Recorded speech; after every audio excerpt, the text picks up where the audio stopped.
TET 2026चं online application करण्यासाठी सर्वप्रथम आपल्याला Google Chrome या ऑप्शनवरती क्लिक करावं लागेल. त्यावरती क्लिक केल्यानंतर आपल्यासमोर विंडो ओपन झाली दिसेल.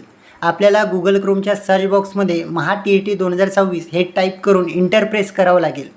इंटर प्रेस केल्यानंतर आपल्यासमोर विंडो ओपन झालेली दिसेल. त्यामध्ये फर्स्ट ऑप्शन TETचा दिसतोय, त्यावरती आपल्याला क्लिक करावं लागेल. त्यावरती क्लिक केल्यानंतर आपल्यासमोर विंडो ओपन झाली दिसेल. उमेदवाराची नवीन नोंदणी करण्यासाठी लेफ्ट साईडला उमेदवाराची नवीन नोंदणी ऑप्शन दिसतोय, त्यावरती आपल्याला क्लिक करावं लागेल. त्यावरती क्लिक केल्यानंतर आपल्यासमोर विंडो ओपन झालेली दिसेल. कॅन्डिडेट नेममध्ये तुम्हाला युजर नेम विचारेल. यामध्ये मित्रांनो तुम्हाला तुमची ईमेल आय डी इथे टाकून घ्यायची आहे. ईमेल आय डी टाकून घेतल्यानंतर मित्रांनो तुमच्यासमोर पासवर्डचा डायलॉग बॉक्स येतील. यामध्ये तुम्हाला तुमचा 8 अंकी पासवर्ड येथे सेट करून घ्यायचा आहे.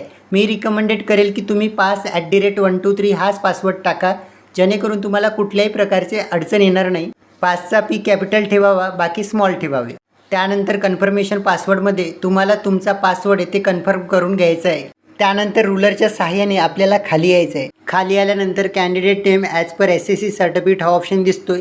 यामध्ये तुम्हाला SSCच्या मार्कशीटप्रमाणे तुमचं नाव येथे टाकून घ्यायचं आहे. फर्स्ट नेममध्ये उमेदवाराचं फर्स्ट नेम येथे मेन्शन करायचं आहे. मिडल नेममध्ये उमेदवाराचं मिडल नेम मेन्शन करायचं आहे. सरनेममध्ये उमेदवाराचं सरनेम येथे मेन्शन करायचं आहे. त्यानंतर आपल्याला ईमेल आय डी आणि मोबाईल नंबर व्हेरिफिकेशनचा डायलॉग बॉक्स दिसतील. ईमेल आय डी येथे उमेदवाराचा ईमेल आय डी मेन्शन करून घ्यायचा आहे. त्यानंतर आपल्याला सेकंड ऑप्शन मोबाईल नंबरचा दिसतोय. यामध्ये आपल्याला उमेदवाराचा मोबाईल नंबर इथे ॲड करून घ्यायचा आहे आणि सेंड OTPवरती क्लिक करायचं आहे. सेंड OTPवरती क्लिक केल्यानंतर तुमच्या रजिस्टर्ड मोबाईल नंबरवर एक OTP जातील. तो OTP इथे टाकून घ्यायचा आहे. OTP टाकून घेतल्यानंतर सबमिट रजिस्ट्रेशनवरती क्लिक करायचं आहे. सबमिट रजिस्ट्रेशनवरती क्लिक केल्यानंतर आपल्यासमोर एक डायलॉग बॉक्स ओपन झालेला दिसेल. त्याचा तुम्हाला एक फोटो घ्यायचा आहे, कारण लॉग इन करताना तुम्हाला याची गरज भासणार आहे. लॉग इन करण्यासाठी आपल्याला लॉग इन या ऑप्शनवरती क्लिक करायचं आहे. लॉग इन या ऑप्शनवरती क्लिक केल्यानंतर आपल्यासमोर लॉग इनची विंडो ओपन झालेली दिसेल. युजरनेममध्ये तुम्हाला तुमचा युजरनेम इथे टाकून घ्यायचा आहे. युजरनेम टाकून घेतल्यानंतर मित्रांनो तुमच्यासमोर पासवर्डची विंडो येतील. यामध्ये तुम्ही जो काही पासवर्ड सेट केला आहे तो पासवर्ड इथे टाकून घ्यायचा आहे. मित्रांनो पासवर्ड टाकून घेतल्यानंतर तुमच्यासमोर कॅप्चाचा डायलॉग बॉक्स येतील. यामध्ये तुम्हाला जो काही कॅप्चा दिला आहे तो व्यवस्थित एकदा टाकून घ्यायचा आहे आणि लॉग इन या ऑप्शनवरती क्लिक करायचं आहे. त्यानंतर आपल्यासमोर न्यू विंडो ओपन झालेली दिसेल. मित्रांनो आपल्याला TETचं ऑनलाईन ॲप्लिकेशन करण्यासाठी अर्जावरील माहिती भरा या ऑप्शनवरती क्लिक करायचं आहे. त्यावरती क्लिक केल्यानंतर आपल्यासमोर न्यू विंडो ओपन झालेली दिसेल. यामध्ये रजिस्ट्रेशन करतेवेळी जी काही माहिती फिलअप केली आहे ती शो होतील. त्यानंतर तुमच्यासमोर मदर नेमचा डायलॉग बॉक्स येतील. यामध्ये मित्रांनो तुमच्या आईचे नाव इथे टाकून घ्यायचे आहे. आईचे नाव टाकून घेतल्यानंतर तुमच्यासमोर नावात बदल असल्यास हा ऑप्शन येतील. मित्रांनो जर का तुमच्या नावात बदल असल्यास येस करा, अदरवाईज नो करा. मी नो या ऑप्शनवरती क्लिक करत आहे. त्यानंतर तुमच्यासमोर candidate and other information window येतील. यामध्ये मित्रांनो ईमेल आय डी आणि mobile number by default show होतील. त्यानंतर आपल्यासमोर डेट ऑफ बर्थचा डायलॉग बॉक्स येतील. यामध्ये मित्रांनो आपल्याला आपली डेट ऑफ बर्थ इथून चूज करून घ्यायची आहे. मी माझी डेट ऑफ बर्थ इथून सिलेक्ट करून घेत आहे. त्यानंतर तुमच्यासमोर आधार नंबरचा डायलॉग बॉक्स येतील. यामध्ये मित्रांनो तुम्हाला तुमचा आधार नंबर इथे टाईप करून घ्यायचा आहे. त्यानंतर जेंडरमधून तुम्हाला तुमचं जेंडर इथून सिलेक्ट करून घ्यायचं आहे. मी माझं जेंडर इथे सिलेक्ट करून घेत आहे. त्यानंतर कॅन्डिडेट कास्ट इन्फॉर्मेशनमध्ये तुम्हाला तुमच्या कॅटेगरीची इन्फॉर्मेशन फिलअप करायची आहे. कास्ट कॅटेगरीमध्ये तुम्ही ज्या कॅटेगरीमधून बिलॉंग करत आहे ती कॅटेगरी इथून सिलेक्ट करून घ्यायची आहे. मी माझी कॅटेगरी इथून सिलेक्ट करून घेत आहे. कॅटेगरी सिलेक्ट करून घेतल्यानंतर तुम्हाला कास्ट सर्टिफिकेट नंबर विचारेल. यामध्ये तुम्हाला सर्टिफिकेटचा नंबर इथे टाकून घ्यायचा आहे. सर्टिफिकेट नंबर टाकून घेतल्यानंतर कास्ट सर्टिफिकेट डेट विचारेल. यामध्ये तुम्हाला तुमच्या सर्टिफिकेटची इश्यू डेट इथून सिलेक्ट करून घ्यायची आहे. इश्यू डेट सिलेक्ट केल्यानंतर तुम्हाला सेव्ह अँड नेक्स्टवरती क्लिक करायचं आहे. सेव्ह अँड नेक्स्टवरती क्लिक केल्यानंतर तुमच्यासमोर न्यू विंडो ओपन झाली दिसेल. ती ॲड्रेस इन्फॉर्मेशनची असेल. लेफ्ट साईडला तुम्हाला परमनंट ॲड्रेसचा डायलॉग बॉक्स दिसतील. यामध्ये तुम्हाला तुमचा परमनंट ॲड्रेस इथे टाईप करून घ्यायचा आहे. पहिल्या बॉक्समध्ये तुम्हाला तुमच्या घराचा पत्ता इथे मेन्शन करायचा आहे. त्यानंतर तुम्हाला तुमच्या गावाचे नाव इथे विचारेल. यामध्ये तुम्हाला तुमच्या गावाचे नाव इथे मेन्शन करायचे आहे. सिलेक्ट डिस्ट्रिक्टमधून तुम्हाला तुमचा डिस्ट्रिक्ट इथून सिलेक्ट करून घ्यायचा आहे. मी माझा डिस्ट्रिक्ट इथून सिलेक्ट करून घेत आहे. डिस्ट्रिक्ट मेन्शन केल्यानंतर तुम्हाला तुमचा तालुका विचारेल. यामध्ये तुम्हाला तुमचा तालुका मेन्शन करायचा आहे. मी माझा तालुका इथे मेन्शन करत आहे. यानंतर तुम्हाला तुमचा पिनकोड विचारेल. यामध्ये तुम्हाला तुमचा पिनकोड इथे टाकून घ्यायचा आहे. मी माझा पिनकोड इथे टाकून घेत आहे. परमनंट ॲड्रेस मेन्शन केल्यानंतर राईट साईडला करस्पॉन्डन्स ॲड्रेसचा डायलॉग बॉक्स दिसतील. तुमचा परमनंट ॲड्रेस आणि करस्पॉन्डन्स ॲड्रेस वेगळा असेल तर तुम्ही इथे टाकू शकता.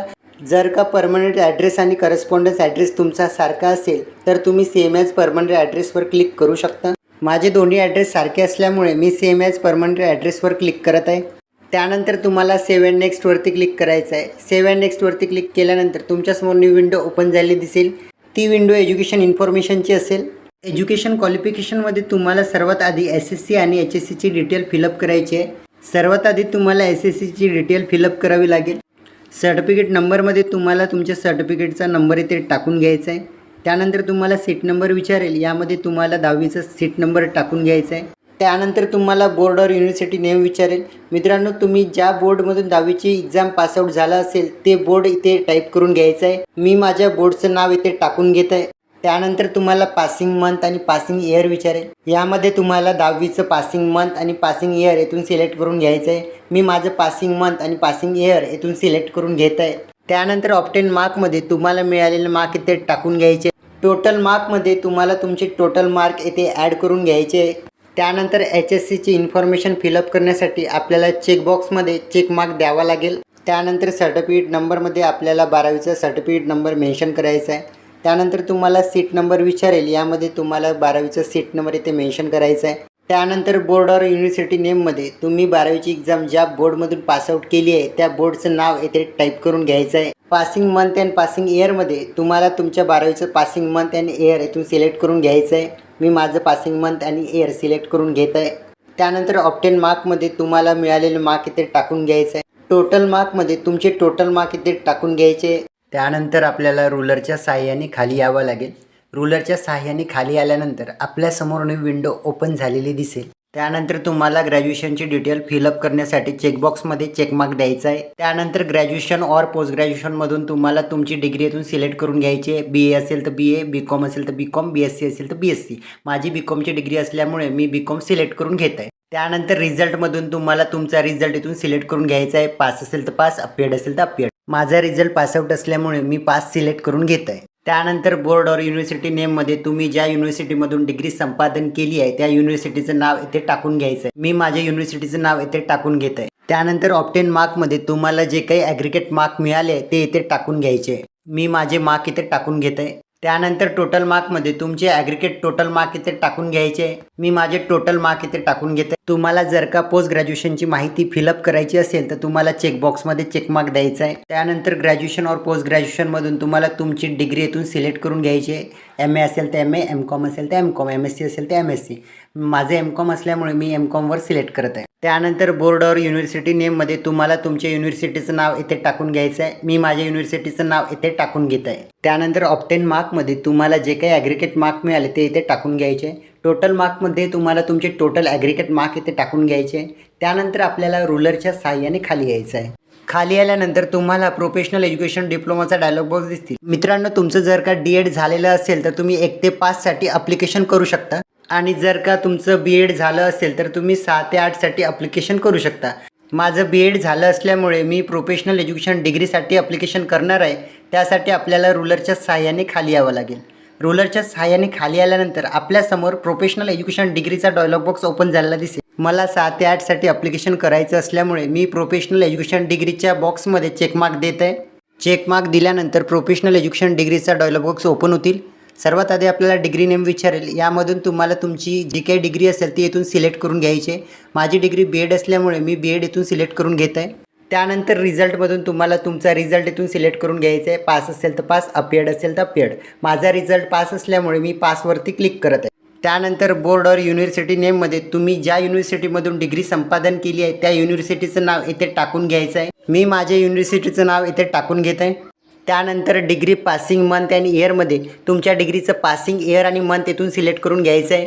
त्यानंतर ऑप्टेन मार्कमध्ये तुम्हाला जे काही मार्क मिळाले आहे ते इथे टाकून घ्यायचे आहे. त्यानंतर टोटल मार्क्सचा डायलॉग बॉक्स दिसतील. यामध्ये तुमचे टोटल मार्क इथे टाकून घ्यायचे आहे. त्यानंतर पर्सेंटेजमध्ये तुम्हाला तुमचे पर्सेंटेज इथे टाकून घ्यायचे आहे. तुम्हाला जर का पर्सेंटेज टाकायची असल्यास टाकू शकता, अदरवाईज मॉनिटरी नाही आहे. त्यानंतर तुम्हाला सर्टिफिकेट नंबर विचारेल।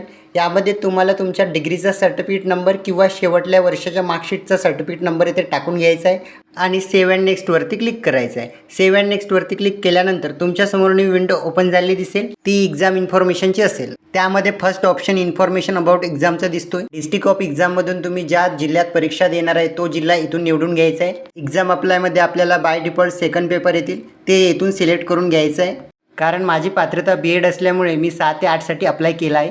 एक्झाम मीडियममधून तुम्ही ज्या भाषेमध्ये पेपर देणार आहे ती भाषा इथून सिलेक्ट करून घ्यायची आहे। त्यानंतर उमेदवार महाराष्ट्र राज्याचा रहिवासी आहेत का असल्यास एस करा, अदरवाईज नो करा। मी एस या ऑप्शनवरती क्लिक करत आहे।